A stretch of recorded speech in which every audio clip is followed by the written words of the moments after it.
Bonjour et bienvenue sur Radio CSERT, votre rendez-vous quotidien de l'actualité en cybersécurité.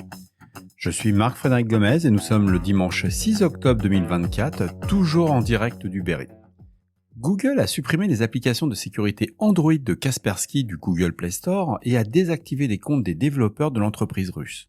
Les produits concernés incluent Kaspersky Endpoint Security et VPN ainsi que les antivirus. Cette décision fait suite aux sanctions imposées par le gouvernement américain en juin 2024 pour des raisons de sécurité nationale. Kaspersky a confirmé l'indisponibilité de ses produits sur le Play Store, précisant qu'elle investigue la situation et travaille sur des solutions alternatives. En attendant, Kaspersky conseille à ses utilisateurs de télécharger ses applications via d'autres plateformes comme le Galaxy Store ou directement à partir de fichiers .apk disponibles sur leur site web. Google a justifié cette suppression en réponse aux récentes restrictions imposées par le Bureau de l'industrie et de la sécurité du département du commerce américain. En septembre, Kaspersky a également remplacé son logiciel anti-malware sur les ordinateurs de ses clients aux États-Unis par Ultra AV sans les informer, toujours d'après Bleeping Computer. Dans le cadre de la Cyber Threat Intelligence, la société Flashpoint nous informe que la campagne de spear phishing sophistiquée du groupe de hackers Star Blizzard, liée au FSB russe, a été perturbée par une action conjointe du département de la justice des États-Unis et de la Digital Crime Unit de Microsoft. Ce groupe, également connu sous d'autres noms tels que Callisto ou Blue Charlie, avait des cibles des think tanks occidentaux, des journalistes ainsi que des responsables militaires ou des contractants du secteur de la défense. L'attaque reposait sur des liens de phishing se faisant passer pour des sources de confiance, permettant ainsi le vol d'informations sensibles. Les autorités américaines et Microsoft ont réussi à saisir 107 domaines Internet utilisés par Star Blizzard, mais soulignant que cette opération ne suffit pas à éliminer la menace.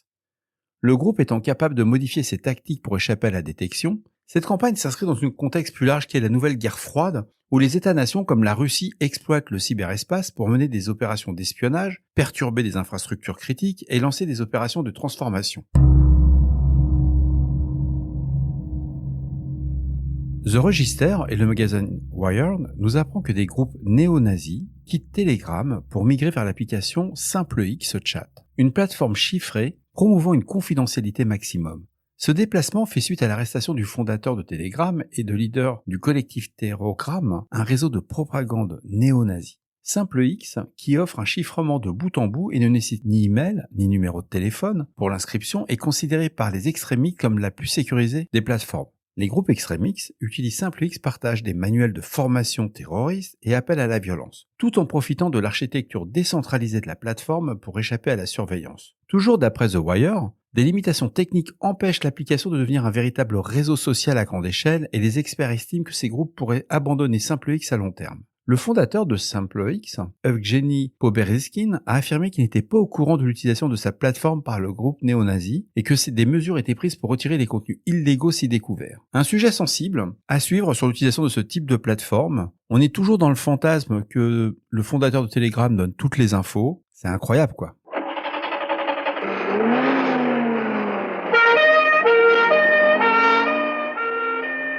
Parlons maintenant d'un type de menace, les Phantom Domains, qui représente une nouvelle menace pour la cybersécurité des entreprises, comme l'a relevé une étude lors de la Web Conférence 2024. Ces domaines fantômes apparaissent à la suite d'erreurs de saisie de liens non enregistrés ou de liens temporaires laissés dans des sites web par les développeurs.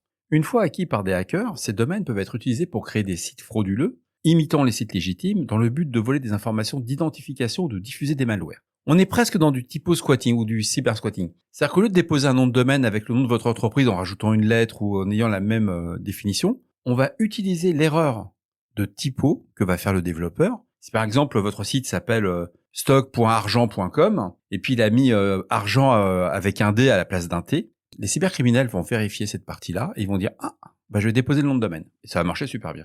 Ces erreurs sont souvent causées par des fautes de frappe, laissent des fenêtres d'opportunité aux cybercriminels pour acheter ces liens et les utiliser à des fins malveillantes. Les domaines placeholders, quant à eux, sont laissés en attente de projets futurs qui ne se concrétisent jamais, permettent également aux attaquants de les exploiter.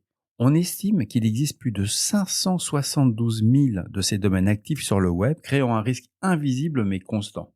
Pour contrer ces menaces, les entreprises doivent régulièrement analyser leur site web à la recherche de liens incorrects, ou ce qu'on appelle les liens brisés, sensibiliser leurs employés. Bon, ça c'est la partie que j'y crois le moins, parce qu'un développeur, il ne fait jamais d'erreur. Le développeur, dès que son code il tourne, il marche. L'utilisation d'outils de gestion des identifiants qui remplissent automatiquement les informations de connexion.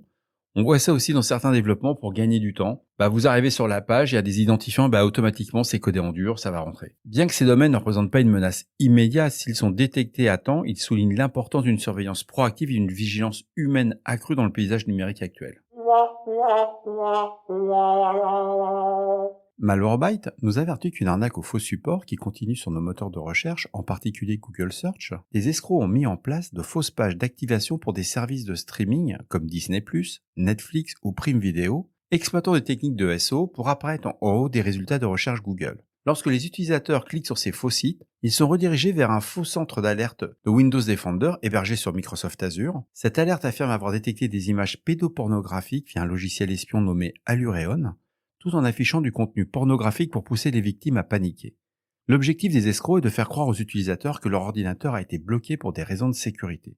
Un numéro de téléphone est alors fourni, incitant les victimes à appeler afin de permettre aux escrocs de se faire passer pour des représentants de Microsoft. En prenant le contrôle à distance de l'ordinateur, ils cherchent à voler de l'argent ou accéder directement au compte bancaire des victimes. Ces pages d'activation frauduleuses, bien que très convaincantes, sont entendu un leurre. On est sur vraiment les sites de faux support. Chères auditrices et auditeurs, il est toujours conseillé de vérifier soigneusement les URL avant de saisir les informations sensibles sur les moteurs de recherche.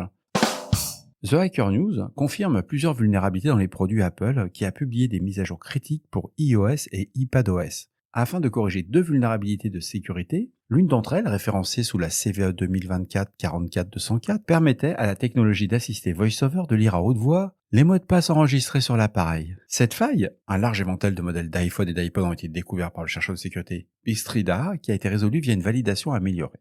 Les appareils concernés incluent des iPhones jusqu'au XS et les modèles ultérieurs, ainsi que divers iPads comme l'iPad Pro 13 pouces, l'iPad Air 3e génération et l'iPad Mini 5e génération. Apple, bien entendu, recommande vivement aux utilisateurs de mettre à jour vers iOS 18.0.1 et iPadOS 18.0.1 pour se protéger. La deuxième vulnérabilité, la CVE 2024-44207, spécifique au nouveau modèle d'iPhone 16, permettrait l'enregistrement audio avant que l'indicateur du microphone ne soit activé.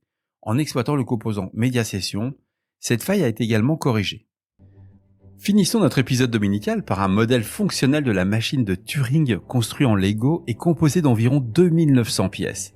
Qui a été soumis sur la plateforme Lego Ideas, la machine de Turing, concept imaginé en 1936 par Alan Turing, est un modèle hypothétique capable de simuler tout algorithme informatique. Reproduire ce concept en Lego technique a posé des défis en termes d'ingénierie, de faisabilité, mais le constructeur, surnommé The Banana Man 2018, a réussi à créer un prototype fonctionnel après plusieurs années de développement et de révision.